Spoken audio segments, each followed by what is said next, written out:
Joseph, c'est un instant solennel, c'est à toi. Tu as mis ta plus belle marinière.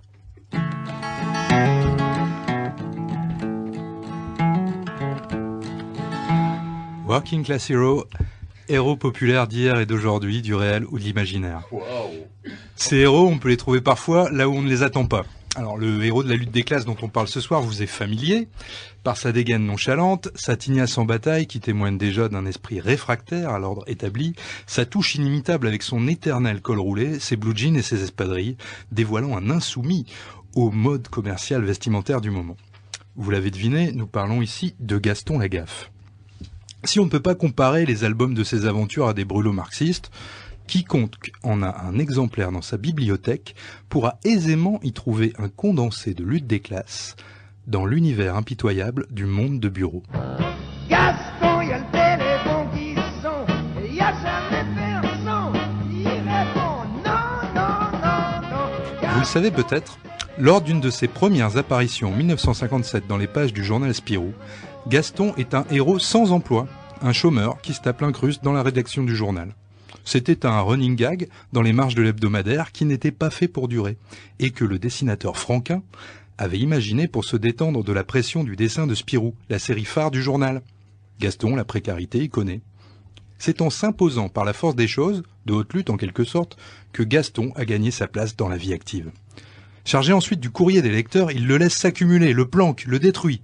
Il trouve 1001 combines pour buller, et fait tourner en bourrique les petits chefs soucieux de se faire bien voir de la hiérarchie.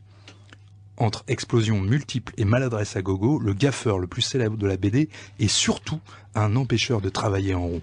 Comme les Luddites, ces briseurs de machines anglais du début du 19e siècle, en lutte contre les nouvelles technologies industrielles, qui piquaient leur travail et servaient à augmenter les cadences. Sabotage, un mot qui vient d'ailleurs, nous dit la légende, de ces tisserands anglais qui jetaient leurs sabots dans le métier à tisser. Subversif le Gaston ? Un peu à la manière de Chaplin, dans les temps modernes, il est le grain de sable qui vient stopper tout l'engrenage, gripper la mécanique bien huilée de l'organisation du travail. Autre anecdote, Gaston Lagaffe est victime d'un licenciement en décembre 1960, juste avant Noël, pour avoir ramené dans les locaux de la rédaction une vache gagnée à une tombola. C'est au prix de milliers de lettres des jeunes lecteurs, une campagne de pétition en somme, qu'il est finalement réintégré quelques semaines plus tard dans les pages de Spirou, grâce à ce bel élan de solidarité. Comme on dit à la CGT, quand on touche à un de nos camarades, on s'attaque à tout le syndicat, n'est-ce pas ? Autre manière de lutter contre les cadences infernales, Gaston pratique la perruque, cet art subtil du détournement à des fins personnelles, de l'outil et du temps de travail. Il exploite 1001 combines pour réaliser en douce les inventions les plus délirantes, de la machine à faire les cocottes en papier à celle qui écarte les joues pour mastiquer. Il cuisine au bureau, il dissimule ses siestes et ses parties de bataille navale. Gaston, c'est un guide pratique de la réduction du temps de travail. Regardez la poutre dans l'œil du voisin.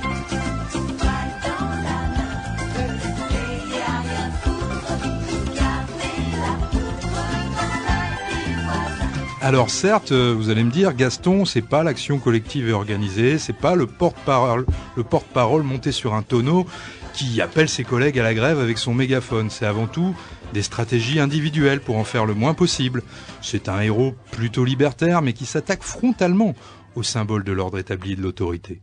Le flic et ses parcs-mètres, l'homme d'affaires avec son cigare de Messmacher et ses fameux contrats jamais signés, sauf une fois par Gaston lui-même pour le brevet d'une de ses inventions. Antiproductiviste mais populaire, poète écolo mais roulant dans une vieille bagnole polluante, Gaston exprime la contradiction entre nos aspirations à vivre un monde meilleur et la réalité quotidienne de nos vies aliénées par le travail.